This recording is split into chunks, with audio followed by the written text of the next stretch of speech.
our other artist talks tonight, and we're going to just have some artist talks from the artists that have done this exhibition, The Expanded Field of Printmaking. So we're going to start with Joe Lankester, and we've got Margot here, Alison McDonald,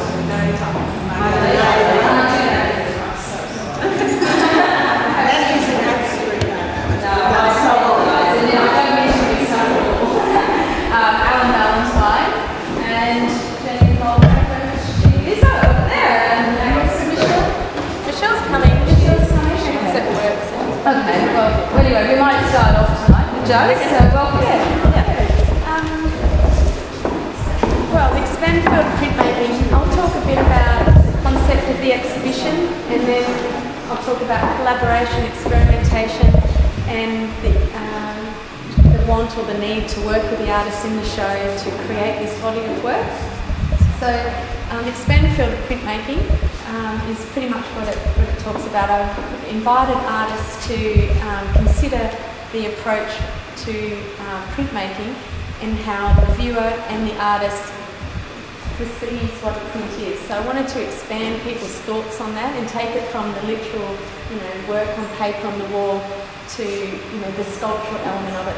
I find there's a very strong relationship between sculpture, ceramics, and other forms of art making with printmaking. It's sort of not just purely creating a print to print on paper. So I've looked at artists in our community that already probably work across the two mediums. So Jenny Mulcahy, she's a ceramicist, as we know, who works with print within her medium by either using decals, if that's the right way to say it, decal, which is a screen printing process where you screen onto the clay or embossing into the clay. But Jenny can talk further about the actual the processes, techniques, because I think I'm quite an amateur in that area. But really appreciating what Jenny works with in her work and seeing that there's a crossover between the print and ceramics there. And similarly with Rhonda Stevens of the work over here, she's a trained sculptor, but since moving to Townsville she's been learning printmaking and considers herself a printmaker. So she's an artist who treats her medium with sculptural element and using the copper which we would etch onto, and also other techniques of sculpting, which is patinaing and oxidising and sort of stuff. But in her current practice, she doesn't necessarily always take a print onto paper. She creates the plate as the end product. So I was very interested in her approach to the sculptural element of print. And Margot, she's also a silversmith artist and uses similar metals and compounds across the two mediums of print and sculpture, and has created this beautiful work over here, the bushka dolls. And without the print technique of etching and so forth, this wouldn't have probably come about. So the silversmithing is a different process. And Alan, who's an amazing craftsman, sculptor, has also worked in print with Dremels and dry point and a few other mediums maybe. I'm not quite sure exactly, but we've collaborated together to create some artworks that extend beyond sculpture and into the print. So collaboration was another part, a very important element of the exhibition. So often artists work very solitudely in their studios, and we come together to, in a group show, to show the work, but we don't often work collaboratively to produce an artwork. And last year I collaborated with two artists. One was Hannah Murray, who's also in the show. She's with Alison McDonald, who's a sculptor, and has been creating some prints as well. Where Alison? There you are.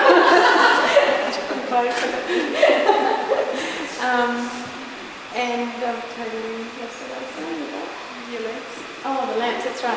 So collaborating with Michelle and Hannah, and the experience that I had in those collaborations was quite a unique experience and a very magical experience in creating an artwork where at the end of the process both Michelle and I looked at the artwork and said, oh, that doesn't even look like mine. There was familiar aspects to it, but the end product was very a surprise to both of us, and it was an experience that I wanted to share with other artists and invite other artists to hopefully get that experience as well, and you know, to start working more together rather than on our own in our community. So collaboration wasn't a prescribed process to each artist. It was an invitation to collaborate, and from there you could choose how that collaboration took place.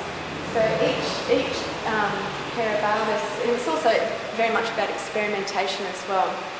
So each artist took their experience and approach to it quite uniquely, and we'll all sort of touch on that. And as the artist talks go around, we'd like it to be more of a discussion rather than a single artist just blurting out their artist statement. So if any time through the discussion that we have that you've got a question, or you know, you'd like to know more about the process or how the collaboration worked for them, please, you know, ask, because it would really help our discussion sort of flow as well.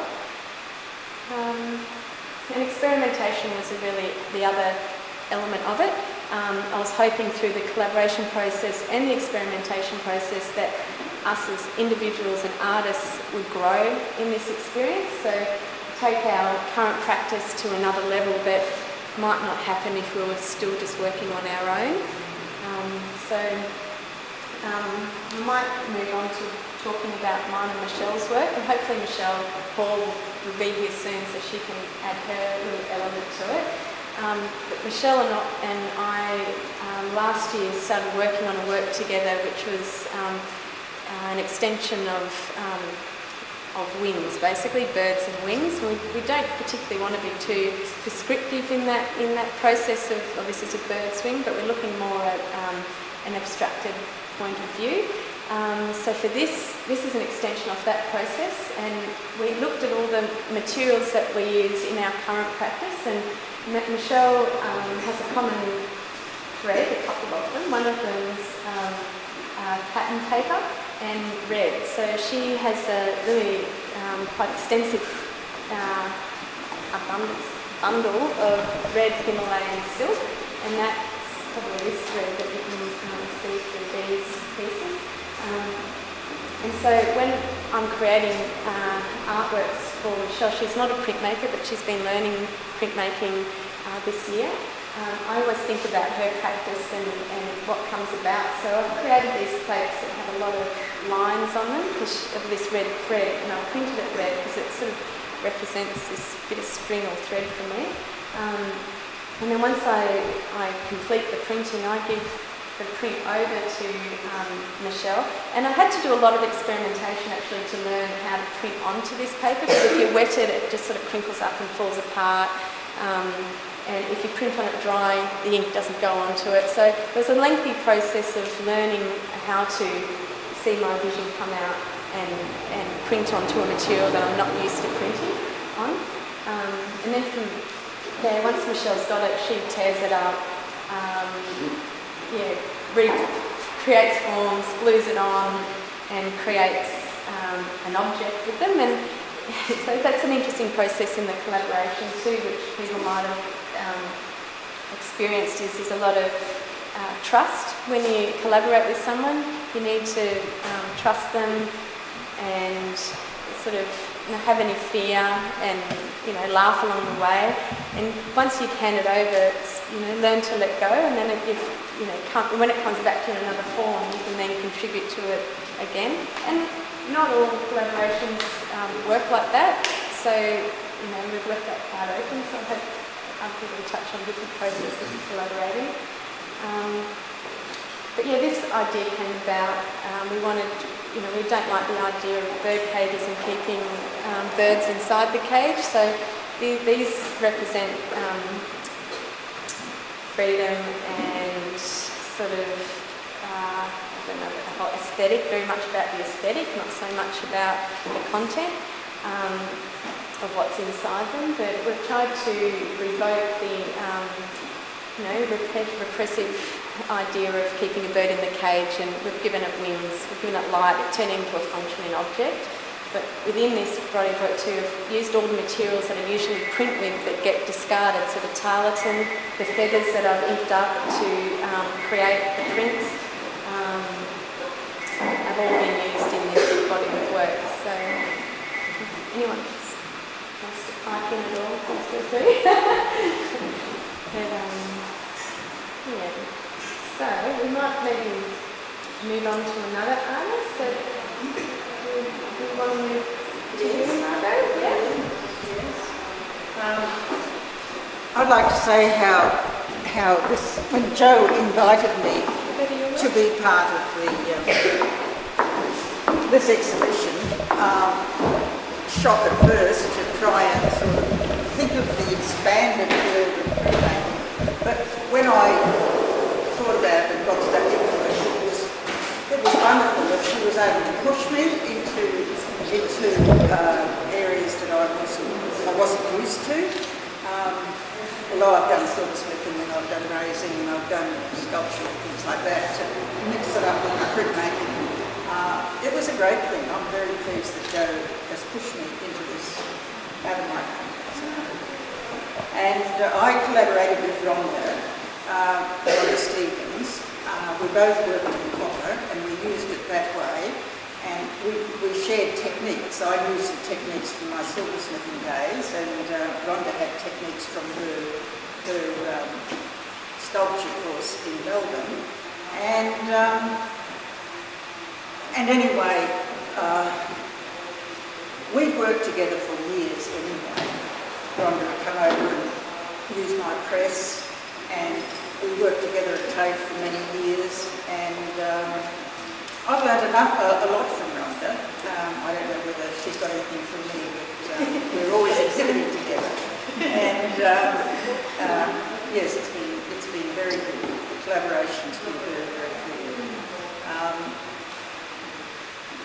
I decided that I've been thinking about the generations for so long now. It's like at my age you can look back and you can see it so clearly happening, you know. We're sort of getting to the end and we see the young ones coming up and no time they're having children, and I called it echoing after William Blake's Echoing Green, because he's talking about the different generations that come, the old people and watching the children play on the green, and I thought that's exactly what I'm doing. And any of the technique, if anyone is interested, I don't want to bore you with technique, but you can ask how the different ways are done. I found the etching. Extreme technique, if you're talking about extreme technique. Extreme technique, yes. Yes. The etching was a great asset to mix with the copper. Being able to raise the copper into a shape and a 3D form, but then being able to etch it as well was a great asset. Most of it was a great asset. And this one here, you might notice, is all filigree, and you might think, well, I've taken ages to saw all that out, you know. But that's done with etching. It was serendipity. Rhonda was coming over and I was doing this, and I left it in the acid. I didn't leave it in the acid. I thought, well, Rhonda will be here in a minute. I better take it out and put it in the water to stop it biting. And when she's gone, and when she went, I said to Barry, come and have a look and see what I've done. I've just done the first one. And I looked in the water and there was no copper. I thought, heck, what have I done with it? I left it in the acid. That was about 5 hours. And I thought there'd be no copper left. And I picked it up and it was, I tried to do it. They were just serendipity, you know. And I tried to do it with the next one. And it came out whole, so I should have bought it. Because then I had to go and make another one. I said to Rhonda, the second one didn't come out. She said, no, you can't do serendipity on it. And so that's how that worked. And so they all, as they came out. Anyway. We might talk about Rhonda's work. Yes. I'll introduce Michelle Hall for those who don't know her, and we'll come back to our piece a little bit at the end here. Maybe Margot can help me talk about Rhonda's, but I've sort of briefly spoke before of how she's a trained sculptor and has been studying printmaking. But you talked about the patina process. Yes, we share with that. And I suppose when Margot talks about serendipity, Rhonda Stevens, her work is very intuitive. So she'll have a concept in mind or a process in mind or an idea, and she lets that just sort of grow or to manifest itself through her visual language over time. So it's not something she can just force or do quite quickly. She really considers the shape and the form and the line and so forth. So it's a very intuitive process. She'll sit with something for a while or do one piece and then move on to another and come back to it. So there's a lot of emotion and intuition that goes into her work. But this particular body as well, it's they're shields and they're influenced by a body of work she saw down at the Queensland Art Gallery in the history of shields, I think. And they were in brass and other metals possibly, but she's definitely seen something that's evoked an interest and a concept, and then from there she's taken her time, maybe 12 months or longer to create this body of work, and they're very beautiful. And that is something I have got from Rhonda. My work becomes more intuitive as I go along, but I've learned that from Rhonda. By working so closely together, my work has become more and more that way. Should we move to yours, Alison? Mine are over here. Sorry. Yeah, I shouldn't say mine. I was working in Panamari, and it was interesting because we started this last year, and Hannah was still living here, and I was here, and Hannah went away to Melbourne, and I went away to Wales. So we didn't do a great deal. I had something in mind that she was going to respond to. So when she came up here recently, she had some ideas in her head and I had some ideas in my head. And we sat down on the floor in my studio and I showed her some works. She goes, yeah, I like those. She said, but I thought they were seaweed. I said, no, they're ferns. I said, but I have got some actual seaweed. Would you like to see that? And she said, oh, yes. Oh, she said, yes, I'd really like to do something with those. So because we're this distance apart, it was very difficult to actually take each other's work away. So she took lots of photographs and she felt them and looked at size and all that sort of stuff, read away. And then I got this text, there's something in the post. So in comes a little fish in the post. And she said, no, 2 fish, sorry. I'd really like them to be 3D, do what you like with them. And I thought, wow, you know. So I had a go at trying to make them 3D. I could have, but I think it was much better to make them with relief, which is sort of part sort of 3D. And it was a bit scary because it's someone else's work, and I sort of had to cut it all out and play with it. And some of the ink hadn't set, so I was going blue in the process. I've got these lovely blue gloves now, but it's okay now though. So I did that and sent her some. We did lots of iPhone messages back and forth and photos and that sort of thing. Yes, we like that. So we continued on, and she made a whole lot more creatures for these seaweeds here, and we sort of talked about how they might go together. So we did that. And I will tell you where the seaweed has come from after I've spoken about it. But you don't like calling them seaweed, do you? No, I don't. We've called them phycos, fish, because the seaweed's not a weed. It's just an awful name for it. Phycos is just the Greek word for algae, because seaweed is actually an algae. We should just find another word for seaweed, and that was the best one that I came up with. And it went well with fish, so we called them phycos fish.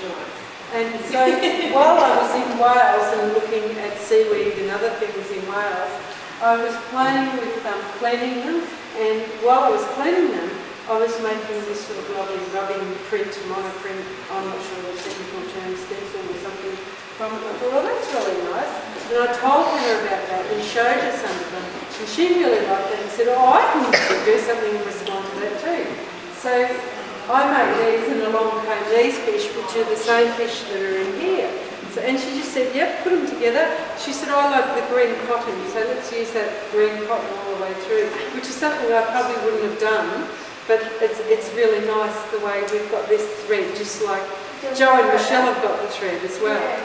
And there was another thread too, wasn't we're finding out that there's a common thing that ties the show together, and there's a balance of hanging works, there's thread, a colour, certain colour that goes through.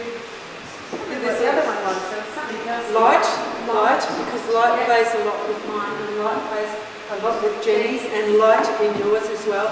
And Rhonda's, which you wouldn't imagine, but she was very specific about the light coming through. And well, the light affected yours whether you liked it or not.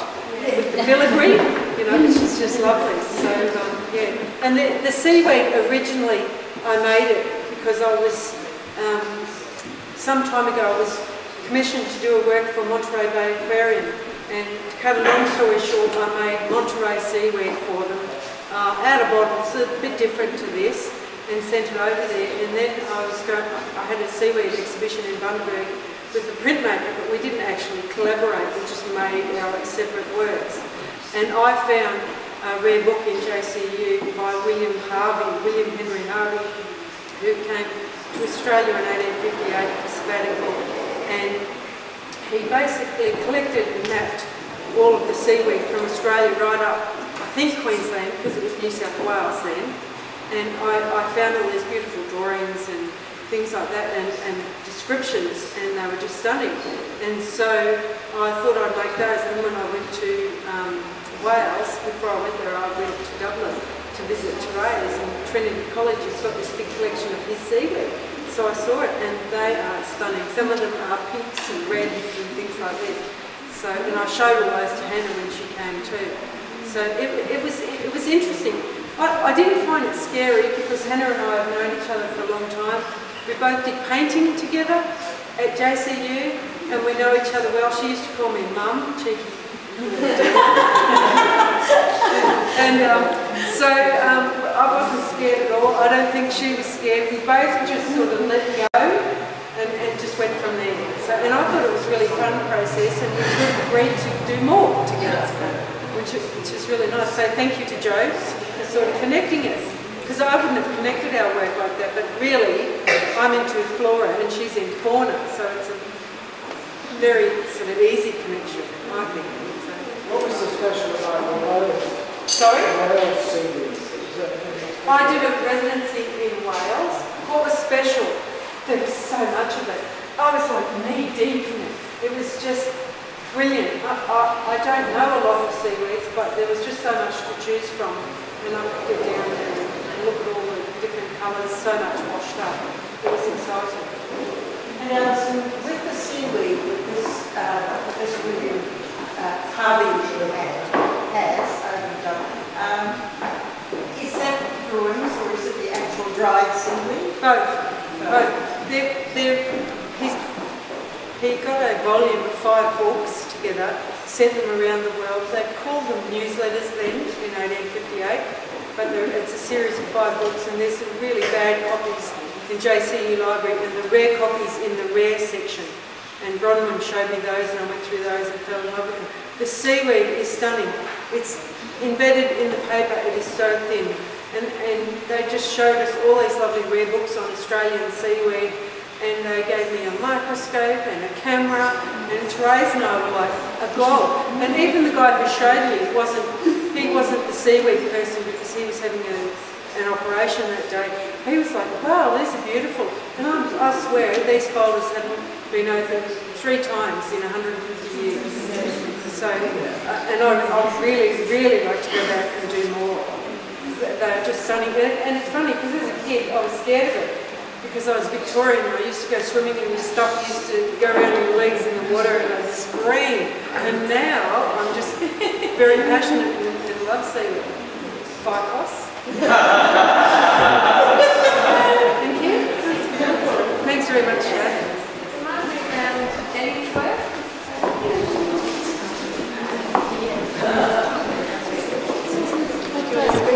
My experience with the collaboration was a bit different. When Jo invited me to participate in the exhibition, I was really excited because printmaking has always been an integral part of my ceramic practice, and to actually get to do it and experiment small was something that really excited me. So I'm not used to collaboration. I'm used to working by myself. I'm very much a solo operator usually. So it was a big thing to come into this and start collaborating with someone. And unfortunately, the girl that I was collaborating with had family problems and had to withdraw. So I ended up without a collaborator by myself. Before she withdrew, we sort of discussed one of the things that we wanted to incorporate into our joint works, and that was incorporating light, and somehow getting images to work with light.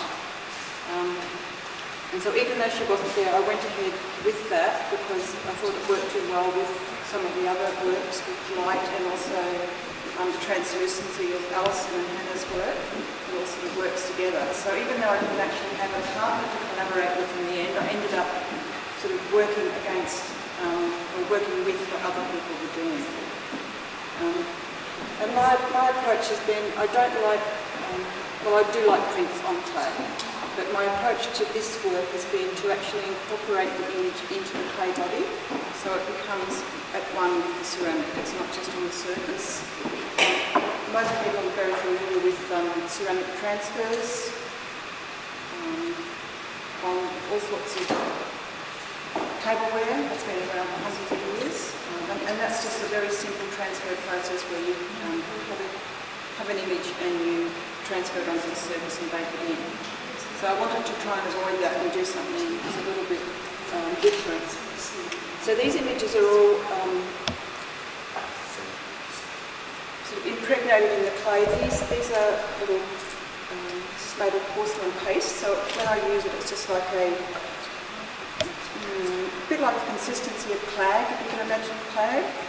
And so the image is just, I have to roll this between sheets of plastic to get it really thin, and then I've been impressing images of different plants over the top, so that you print as Almost like embossing, like with printmaking, you make a blind embossing, so there's a very similar relationship there.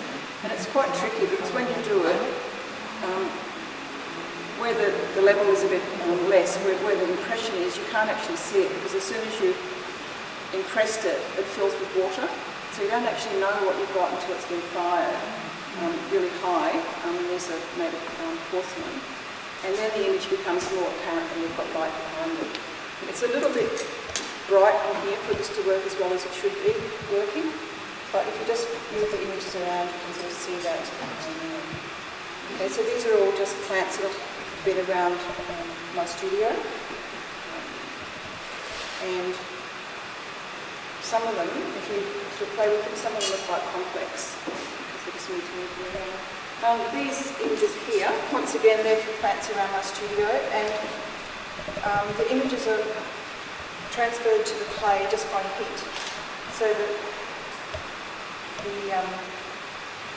I've had two little slabs of clay and put some plant material between those slabs, and then packed them in a saga, which is a container that I fill with sawdust, and then it gets fired in an electric kiln. And as that burns and the sawdust turns to charcoal, there's not enough oxygen left there, so that the carbon gets drawn out of the plant matter and deposits itself within the clay body. Okay, so these are, It's very experimental. yeah, very experimental, and it's actually quite hard to get it on these little images on these little pieces of clay because it's very easy for the oxygen to get in around the edges. Hence the symmetry. I thought you were really clever. And I thought, how did she get the same plant to do that twice? No, well that's the thing. And some of She them, is clever. some of them are faces and things like that. They've been transferred from one piece of clay to the other. Once again, that's just the heat drawing the oxide of the image from one section of clay and putting it on another. So it's the transfer of colour. Is that put on with some sort of, you print the image that faces out, then you put it on and you leave that paper on and the oxide of the you take the paper off, the tissue transfers, so the image is silk screened onto tissue transfer paper, and then that's put onto one section of clay, and the other piece of clay is put on the top, and then it gets fired. And you keep they stay together and you put them in the sorter. Yes. How do you use it together? How do they not stack together? Why don't they fuse together? Or they dry up. It's not wet clay, it's dry clay. Yes. There was one in the air. No. Try to keep the air out.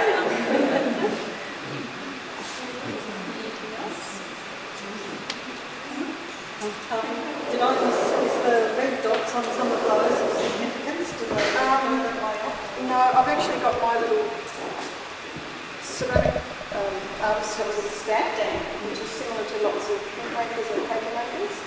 And it's sort of the reds, you can see it better when it's just held up without putting it on the line, but it's the reds just highlighting the stamp. Yeah, so some have it and some don't. And had you experimented, have you done those processes before, like this collaboration, or was this like through? I did a series using this type of mix quite a few years ago, but they were really large games and it was a lot coarser. And so using it as finely as this was the first time I've done that, so it's sort of a growth from there.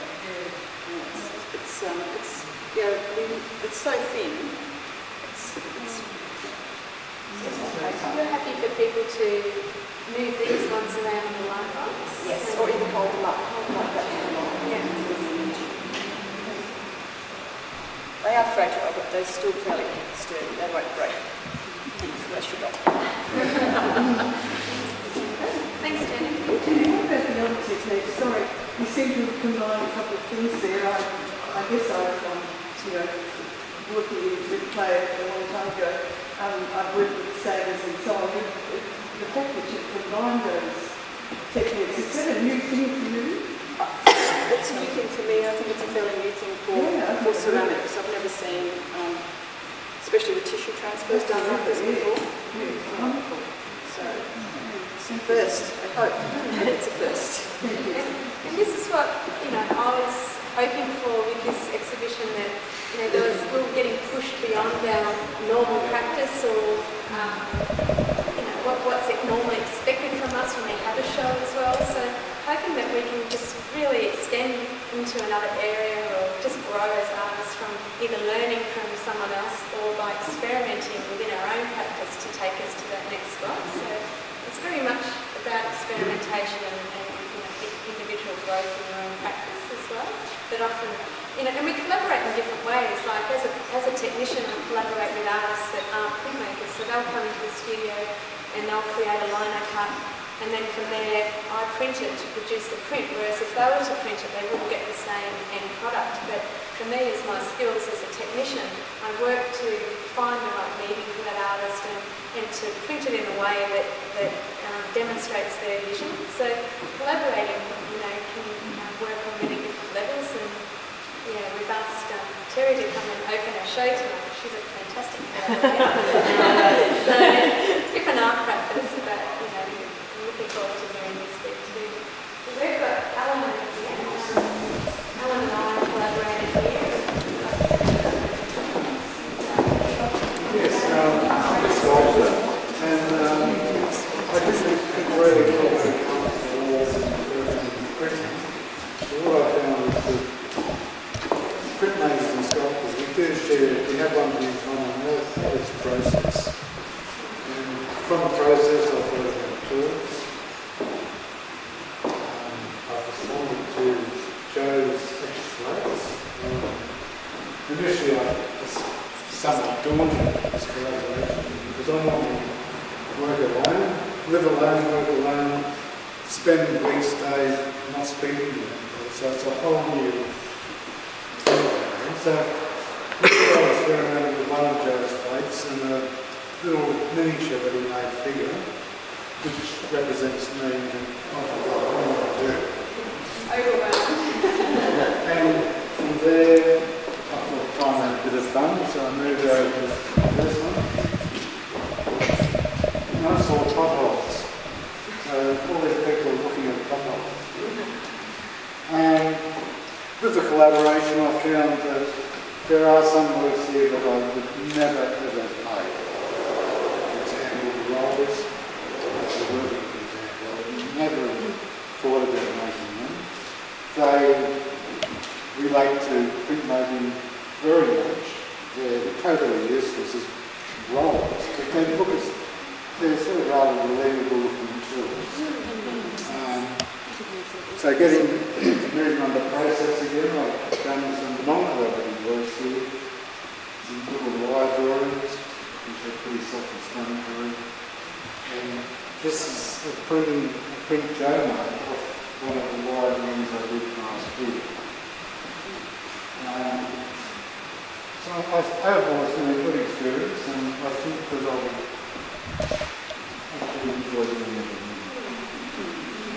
It's interesting to see too, looking at the body of work, how I, as a collaborator with you, I can see you've thrown yourself into my world or into the printmaking as well, and you've really thought about what it is to be a printmaker and the tools we use and the objects within the studio. And well, your studio is very traditional, which is your studio. So yeah, it is a really interesting process, isn't it? So thank you, Alan. Can I just add that to go into Joe's studio is going into a real place, you know, something that is so real that things are being used and not just something sitting up there for sale and something trying to entice us. It's all real with the printing, two printing presses. And as you say, rollers, it's so marvellous to see a tool so beautifully crafted and everything, and you could feel you could pick it up and use it. Has it got a join at the back, Alan? Does it have a join at the back where you roll the aluminium around? Yes. Storage place could be rolled. There's no already made a special. Oh, was that? Yes. And did you? That was the first experimental one to see if it could be done. First time I launched a check on. Yes. So this was an experimental thing with your rollers. And the middle, the piece inside, the piece of wood, did you carve that, or was it a big piece of dowling? No, it's cut out. Cut out. Yep. And the handles are not, they're not turning. Do you have a lathe? They're not turning. They're not turning. No. I thought they were. They weren't made. Alan is a wonderful. No, you get a nicer effect if you don't turn. Absolutely. Because it's a little slight irregularities, and for some reason I think it's it. They're very elegant drawing. They're very elegant. Both of them. Very modern to that timber and steel.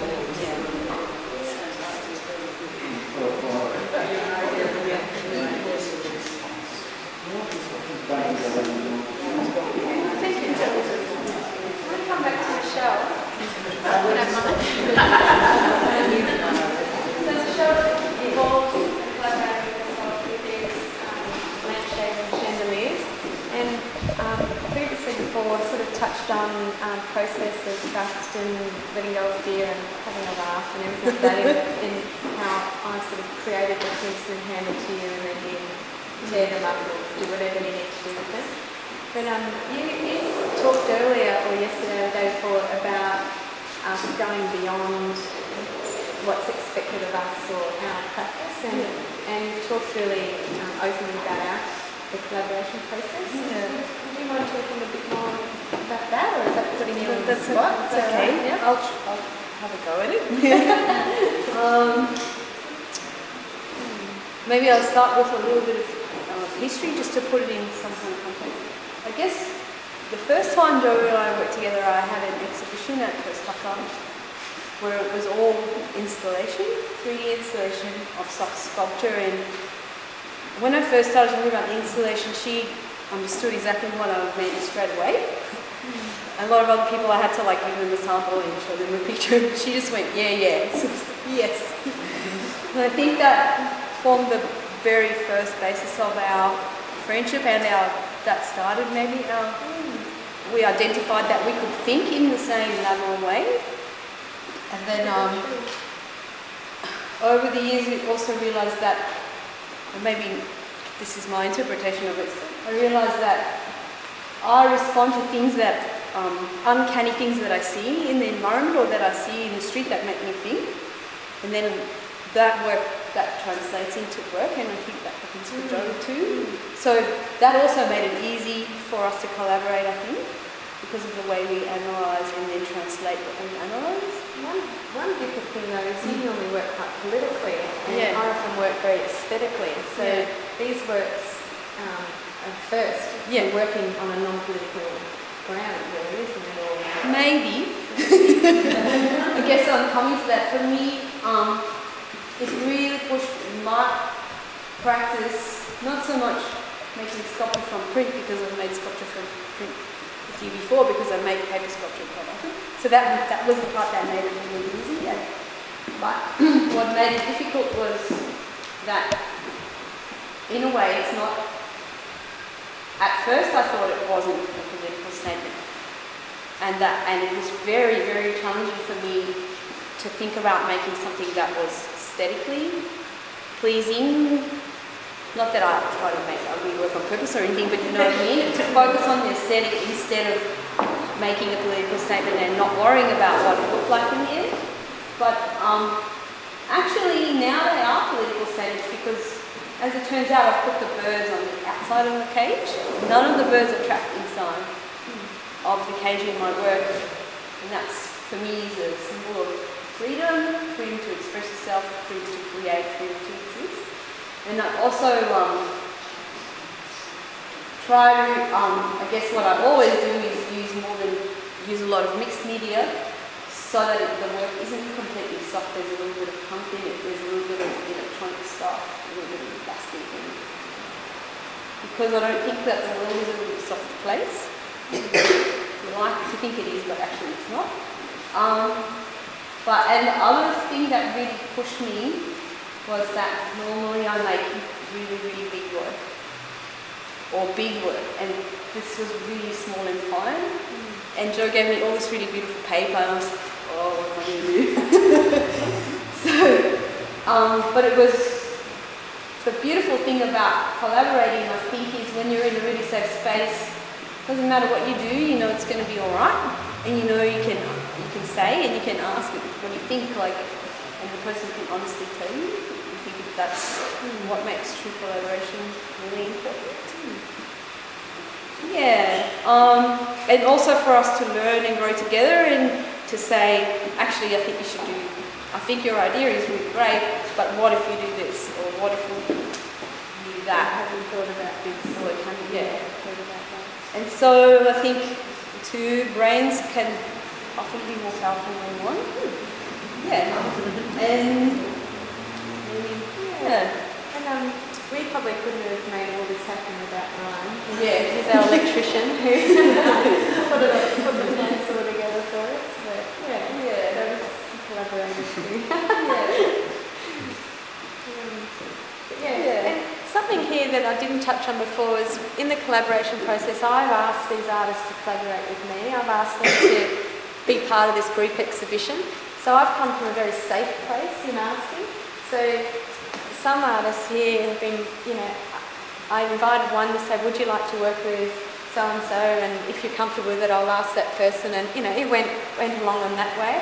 So the other artists in the group had to have a lot of trust in the other person, and going from a cold start, whereas I've had a vision and thought, I can see all these coming together in a really beautiful show, and I can see people collaborating well together. So it goes. So a lot of thanks to everybody for trusting in the process of collaboration, because it's not always an easy one, and I think it's been very smooth and very harmonious process for everyone in this show. So thanks. Thanks. Congratulations, everyone.